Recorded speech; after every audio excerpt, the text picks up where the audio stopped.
So, short reviews is going to be a different format in 2024, but I wanted to put out this sort of last short reviews video for 2023, even though these are all 2024 releases, to sort of give a preview of the way that the format is evolving in terms of it being a column every 2 weeks, and it will be specific to certain release dates, and whatever I'm going to cover will be just as many releases as I have, as long as I have 6 things that I want to cover every 2 weeks. And we start out with Ritual Earths and Kazakh, a split release on the Turn to Stone series from Ripple Music. These are 12-inch split LPs. This is the ninth one. I think they started these during the pandemic to show off maybe tentative or new signings. And what we get here are two psychedelic doom slash psychedelic rock bands, and two very different results with a similar vibe, a similar feeling. Ritual Earth is much more of a kind of a blues rock band. It seems they're still more tentative in their evolution as far as the way that I see it in terms of going back and listening to their discography. But they do have a distinct sound, a strong vocalist which has an interesting cadence to his work. Again, is more of a blues rock feeling alongside some heavy psychedelic rock influences.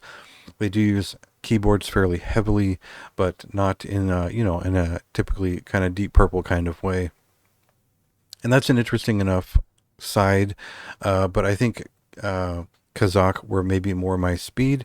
They're influenced by bands like Om and UFO Mammoth, and this means that they're a little bit more meditative, a little bit more predictable in their movements, and just kind of a hypnotic psychedelic doom metal band with an interesting vocal sort of cadence, which is I wouldn't say ritualistic, but kind of has that feeling from their influences. So, interesting release. I don't know if it is entirely the most like I'm dying to recommend it, but it's still something worth listening to in the first half of the month if you are attuned to this label's taste and the way that they introduce a lot of interesting new bands. So the album art is pretty cool too, I guess.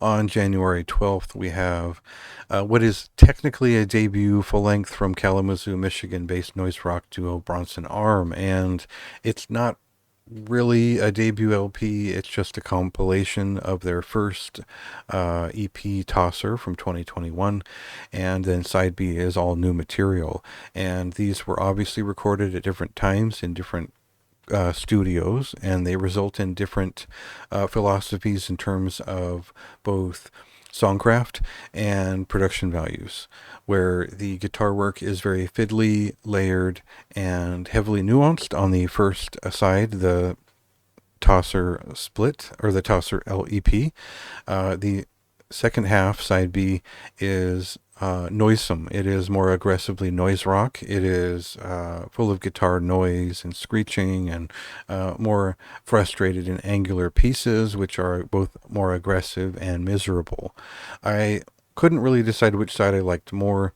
I think if you're a fan of post-hardcore and that kind of thing, side A is going to be a little bit more for you, especially if you're into the modern but looking back side of post-hardcore. And then if you're into more of the uglier noise rock side of things that is fairly minimalistic, they just use a baritone guitar and drummer and vocalist here for these songs. And I like that they stripped back the layers for side B. Side B was maybe what I ended up listening to more often, and I think that's maybe would have more interest for the noise rock listener. So check it out and see which side you like more.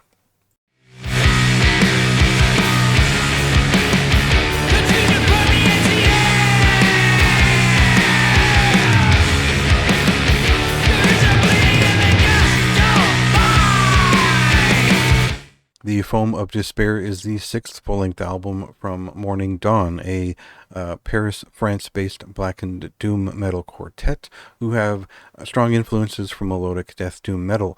And what I mean is that they they have kind of a crossing here in a lot of their work, which is both melodic death doom metal in its voicing, which is strongly melodic, and then they have pieces which are more experimental, and they rely on spoken word and I think voice clips, which are a lot of talking, a lot of aggressive noise, and I couldn't make heads or tails of exactly what this album was saying or necessarily why they were using so many voice samples. I found it really distracting, and I didn't feel like it conveyed any sort of feeling because I couldn't keep up with the French, the French they were speaking. So, although I do understand a fair amount of French, and I've taken years of study for it, I just couldn't connect with this record. I just couldn't make sense of it, and I found it very grating after a while. That said, there are a couple of really good songs on here. There's a song that has Deha, I think, guesting on the vocals early on, Blue Pain, and that was a great song. Maybe the best song on the record. I don't know why there aren't more of those on here. There's a couple. So see if any of that's to your interest. Maybe I'm just not in touch with what depressive black metal is doing right now, if anything.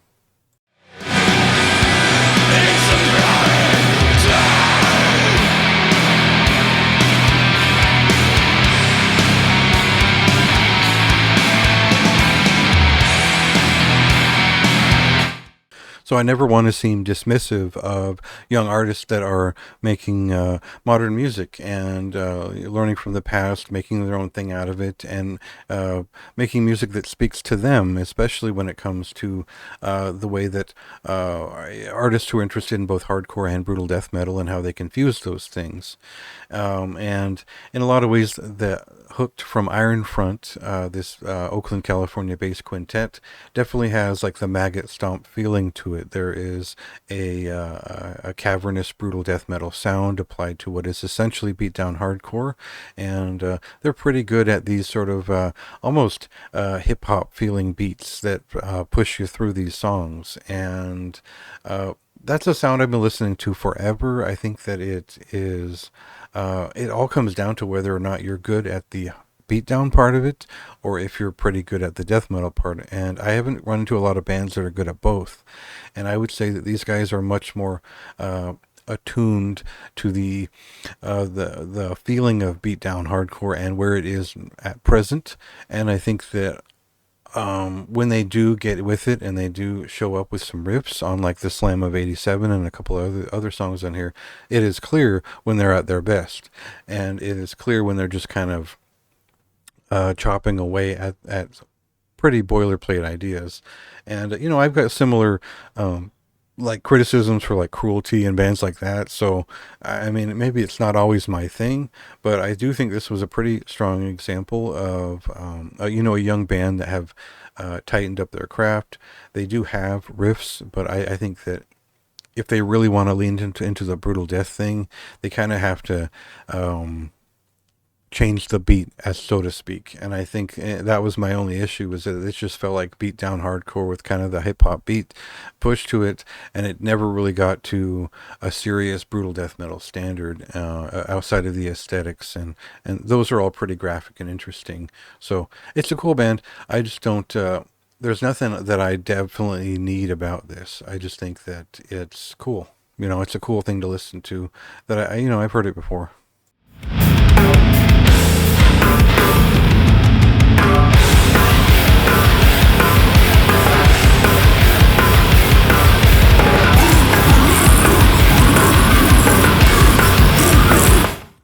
Italy-based heavy rock trio, the Clamps, have an interesting sort of punkish garage rock side to them, which is also mixed with stoner rock, and it's not that novel of a combination, but they do it without being entirely campy or cheesy. They do write some memorable enough songs, and I think they do it with some sincere energy when they're putting into it on this record. It's a memorable record. It's not a great record. I really hate the cover art, and it's not the most creative output that I've ever heard, but I still wanted to talk about it because it kind of caught my ear. I was always a fan of bands like Electric Frankenstein and stuff like that. So this kind of fits into that a little bit, and reminds me of an era where maybe rock music was a little bit more out there and less conforming to binary combinations of old subgenres.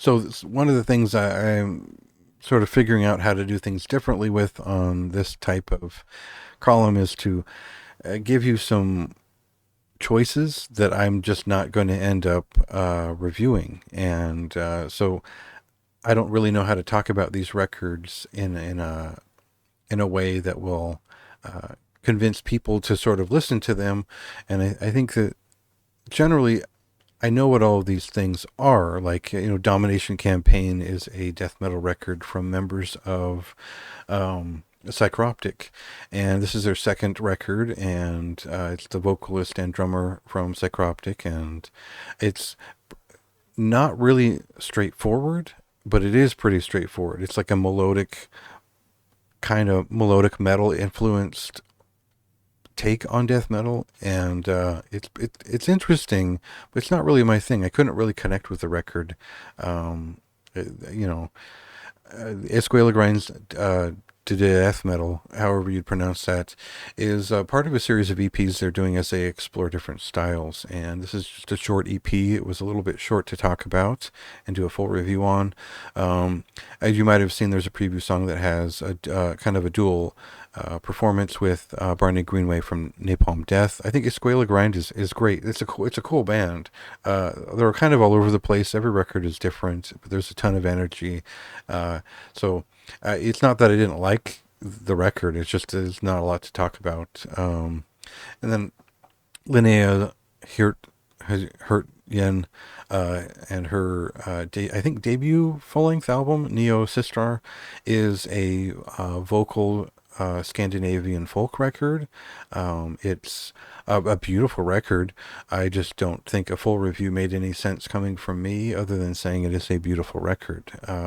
And then Facilis Descensus Averno is the, I think, debut full-length album from dissonant black death metal band Savus Finis, and it's just a little bit stock standard. I didn't like the AI-generated artwork, and the sound is quite overproduced to the point where it just sounded generic, and not bad at all. It's a sharp record, a lot of riffs. It's just that nothing was especially determinate from another. The one riff could have fit in another part of another song seamlessly, and it all kind of melted together into just an okay thing that I didn't really have an opinion on. It's just it feels like putting in a guitar plug-in for another band and playing their songs. At the end of the day, nothing really inspires me about that. So yeah, those are records I just wanted to cover in general. I think finally, the last one is a song I had to insert here because I ran out of.